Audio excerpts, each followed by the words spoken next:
Good morning and welcome back to my channel. আশা করি তোমরা সবাই ভালো আছো। এখন বাজে সকাল 7:15 আর আজকে সকাল সকাল ঘুম থেকে উঠে পড়েছি। অন্যান্য দিন আমি ঘুম থেকে উঠি 9টা 9:30 কি সোনা যখন ঘুম থেকে ওঠে আমিও তখনই ঘুম থেকে উঠি।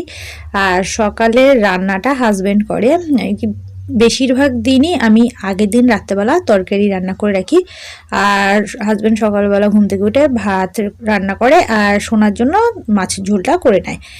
আর তারপরে আমি ঘুম থেকে উঠে কোনো দিন আরেকটা তরকারি রান্না করি, আর না হলে ওই এক তরকারি দিয়ে আমাদের খাওয়া হয়ে যায়।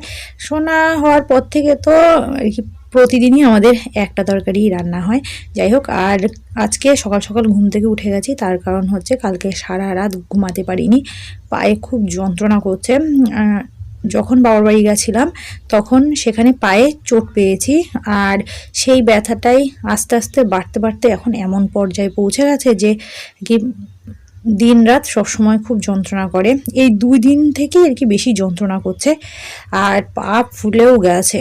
2 দিন আগে ডাক্তার দেখিয়েছি, কিন্তু এই ব্যথা একটুও কমেনি। এক্স রে করেছি, এক্স রে রিপোর্টও ঠিকই আছে, কিন্তু কি এত ব্যথা কেন করছে বুঝতেই পারছি না।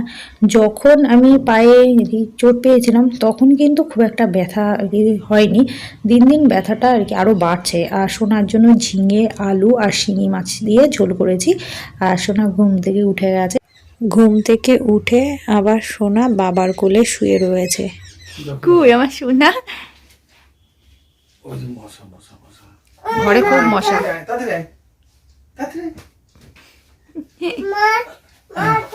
মশা, হ্যাঁ মা, খুব মশা করে। মশা দেখলেই ব্যাটত ব্যাটত দিয়ে কি করবা?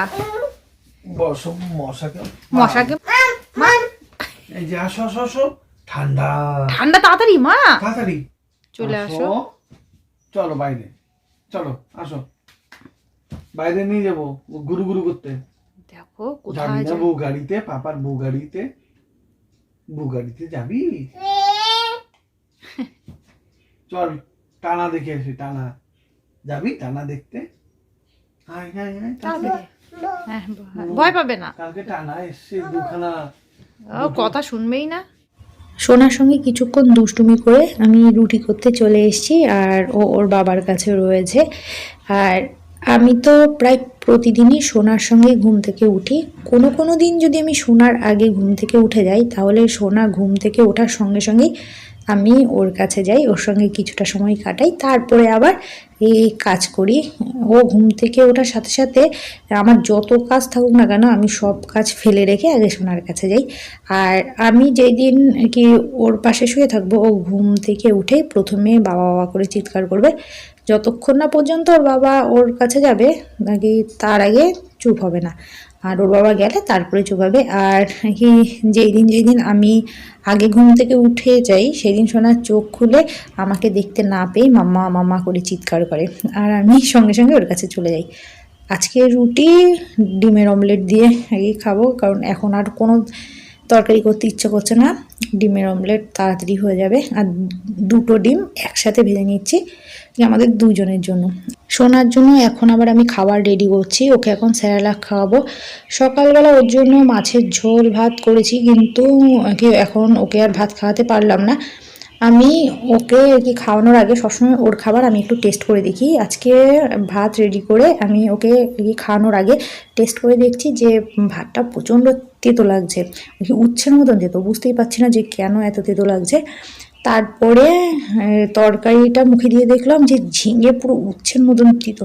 তারপরে আর কি যেহেতু 10টা বেজে গেছে, সোনারও খাওয়ার সময় হয়ে গেছে, এবার অত তাড়াতাড়ি তো আর কিছু রান্না করে পারবো না, সেই জন্য স্যারেলাক খাইয়ে দিয়েছি। এমনিতে আমি অন্যান্য দিন কিন্তু নাকি সোনাকে স্যারেলাক খাওয়াতে চাই না, আমি ঘরে এনে রাখি। এই যে যেমন আজকে হঠাৎ সোনাকে সকালে আর কি ভাত খাওয়াতে পারলাম না, এবার যদি ঘরে স্যারেলাকও না থাকতো তাহলে সোনাকে কী খাওয়াতাম বলো তো।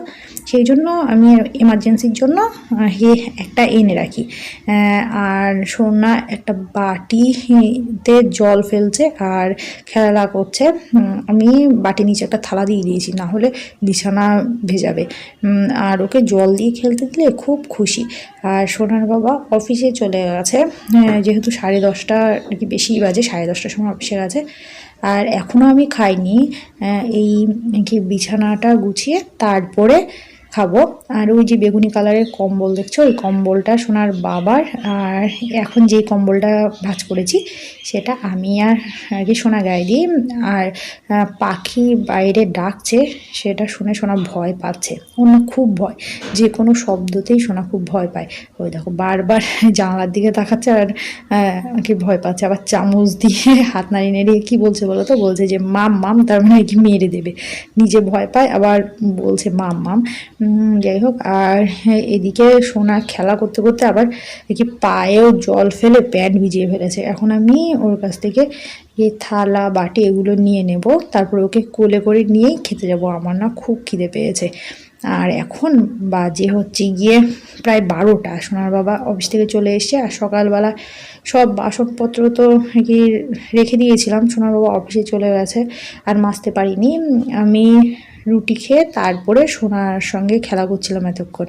এখন ওর বাবা আসার সাথে সাথে আমি আবার কাজে লেগে পড়েছি, বাসনপত্রগুলো সব মেজে নিচ্ছি। আবার সোনার তরকারিও বসিয়ে দিয়েছি, কারণ দুপুরে তো ও ভাত খাবে, সকালে তো খেতে পারিনি সেই জন্য।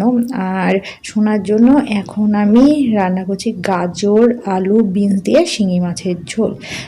আর এইদিকে এখন সন্ধে সন্ধে বলতে রাতই বলতে পারো, 8:20 বাজে। আমি এইমাত্র ডাক্তার দেখিয়ে এসেছি। তোমাদেরকে সকালেই বলেছিলাম পায়ে খুব ব্যথা, আর কি ব্যথা বলতে খুব যন্ত্রণা করছিল। আগের দিন যে ডাক্তার দেখিয়েছি কোনোই তো লাভ হয়নি, আজকে আবার একটা ডাক্তার দেখিয়ে আসলাম। সেই 5:45টার সময় গেছি আর একটু আগে এসেছি। বাইরে প্রচণ্ড ঠান্ডা।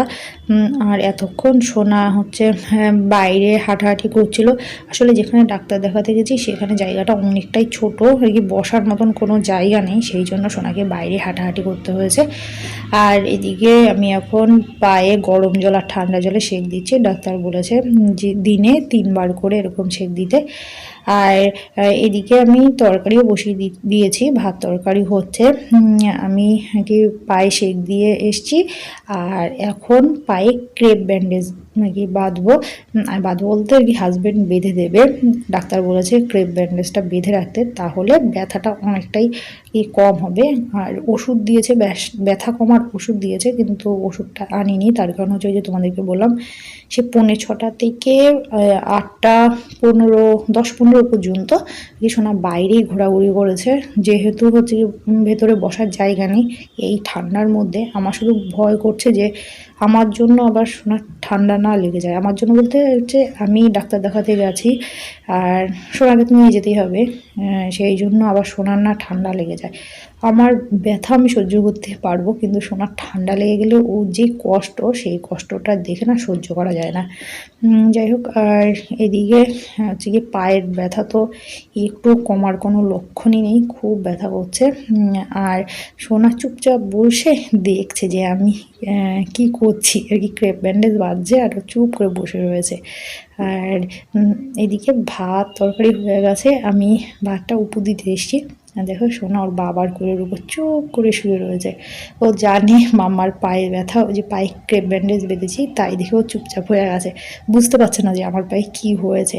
আর হঠাৎই যে পায়ের ব্যথা এত বেড়ে যাবে, আর কি এত অল্প চোট থেকে যে কি ব্যথাটা এত বেড়ে যাবে আমি বুঝতেই পারিনি। যাই হোক, এখন আমি সোনার সঙ্গে গিয়ে একটু খেলা করি। ওর মনটা খুব খারাপ হয়ে গেছে আমার পায়ে ক্রেপ ব্যান্ডেজ বাঁধতে দেখে। যাই হোক, তো চলো আজকে আমার ভিডিওটা এই পর্যন্তই। আমার ভিডিওটা দেখার জন্য অনেক ধন্যবাদ। তোমাদের সঙ্গে দেখা হবে আবার নেক্সট ভিডিওতে। তোমরা সবাই ভালো থেকো। Good night.